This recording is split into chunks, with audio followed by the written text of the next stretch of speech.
Samantala, pinangunahan ni PBBM ang groundbreaking ceremony ng 950 million peso Paitan Dam Project sa Santa Maria, Pangasinan. Kabilang sa makikinabang sa proyekto ang 9 na bayan mula sa 3 probinsya. Nakatutok live si Jasmine Gabriel Galban. Jasmine? Chris, tuloy-tuloy ang suportang ibinibigay ng national government sa mga magsasaka sa probinsya ng Pangasinan. Kaakibat niyan ang mga programa o proyekto para sa agriculture sector.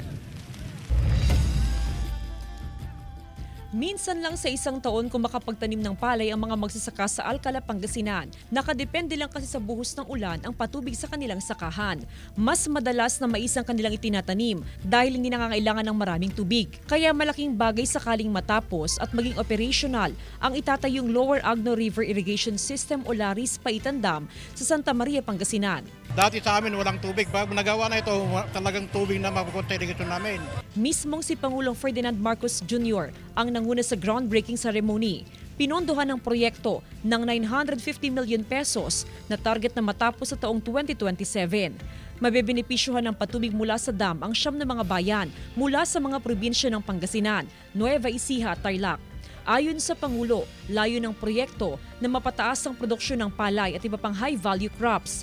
Hindi na mamumroblema ang mga magsasaka sa supply ng patubig, gaya na nangyari noong nakaraang taon nang maranasan ng El Niño phenomenon.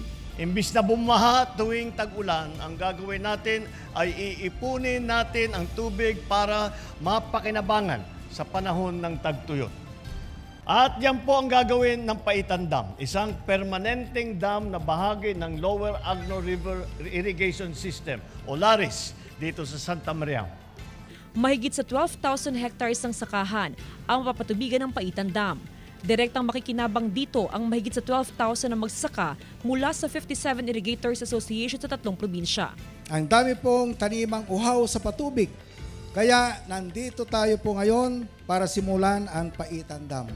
Isang proyekto na matagal nang inaasam ng ating mga magsasaka dito sa Pangasinan, Tarlac hanggang Nueva Ecija. So ito po ay isang napakahalagang proyekto, especially now po na alam po natin na importante po na may mas maraming maaning bigas, maraming maaning mga value crops para po sa ating mga magsasaka. So it means food on the table of our agrarian reform beneficiaries. Samantala, pinangunahan din ni Pangulong Marcos ang pamamahagi ng organic plant supplements at farm machineries and equipment sa mga magsasaka.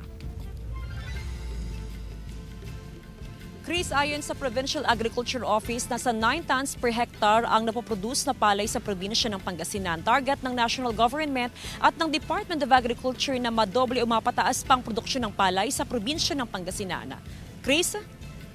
Maraming salamat, Jasmine Gabriel Galban.